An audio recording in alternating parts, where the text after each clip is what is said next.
আসসালামু আলাইকুম সবাইকে, আশা করি সকলে ভালো সুস্থ আছেন। অনেকেই জানতে চেয়েছেন যে বর্তমানে মালয়েশিয়া কলিং সম্পর্কে।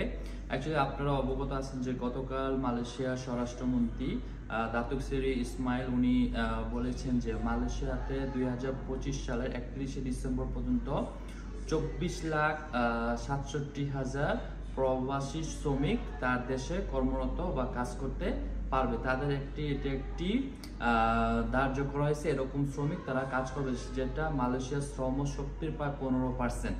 এখানে উনি ডাইরেক্ট বলেন নাই, উনি নতুন করে 24,67,000 শ্রমিক নতুন করে বিভিন্ন দেশ থেকে আনবেন। এটা একটা রং ইনফরমেশন। অনেক বড় বড় সাংবাদিক ভাইয়ের এবং বিভিন্ন নিউজ চ্যানেলে এটা হাইলাইট করে প্রচার করছে।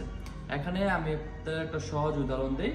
বর্তমানে যদি মালয়েশিয়াতে সাপোজ যদি 24 লক্ষ প্রবাসী শ্রমিক থাকে, তাহলে হয়তো বা সর্বোচ্চ আরো ধরেন 60 কি 70 হাজার শ্রমিক তারা আরো আমদানি করবে। এখানে 24 লক্ষ শ্রমিক কখনোই তারা নতুন করে আনবে না। আরেকটা বিষয় হলো যেটা উনি বলেছেন, আগামী বছর মানে 2026 সাল থেকে প্রবাসী শ্রমিকের সংখ্যা 10% কোঠা নিয়ে আসবে। তাহলে কি হবে, যারা বর্তমানে কর্মরত আছেন বা যারা নতুন করে আসবে তাদের থেকে অনেক প্রবাসী শ্রমিককে কাটছাট করা হবে। এটা একটা বিষয়। আর এইবারের কলিংটা হবে টোটালি ভিন্ন ধর্মের। এখানে মূলত 3টা সেক্টরে নতুন করে শ্রমিক আনবে। এক হলো কৃষি, প্ল্যান্টেশন, আর হলো খনি। আর 10টি উপ সেক্টরে, বিশেষ করে সেবা প্রদানকারী যে সেক্টরগুলো আছে তারা সেই সেক্টরগুলোতে লোক আনবে।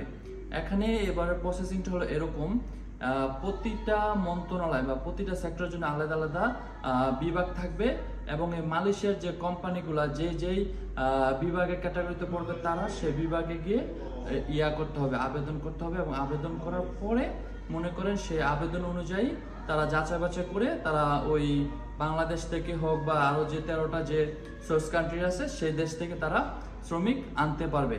আগেরকার মতো কলিং না, এখানে মনে করেন একটু জটিল প্রক্রিয়ার মাধ্যমে দিয়ে যেতে হবে, এবং সেই ক্ষেত্রে যে কোনো কোম্পানি চাইলেই মনে করেন লোক আনতে পারবে না। এটা আপনাদেরকে মাথায় রাখতে হবে। আর সবচাইতে বড় বিষয় হলো, আপনারা যেটা জিজ্ঞাসা করেন নতুন করে কবে থেকে লোক আসবে বা কবে থেকে মেডিকেল শুরু হবে, আসলে ভাইয়েরা বর্তমানে মালয়েশিয়ার স্বরাষ্ট্রমন্ত্রী বলছেন উনি লোক আনবে, এবং কবে থেকে প্রসেসিং শুরু হবে এবং কোন কোন দেশ থেকে আনবে এবং কোন দেশ থেকে কত হাজার শ্রমিক আনবে সেগুলা জানতে পারবেন। ধন্যবাদ সবাইকে।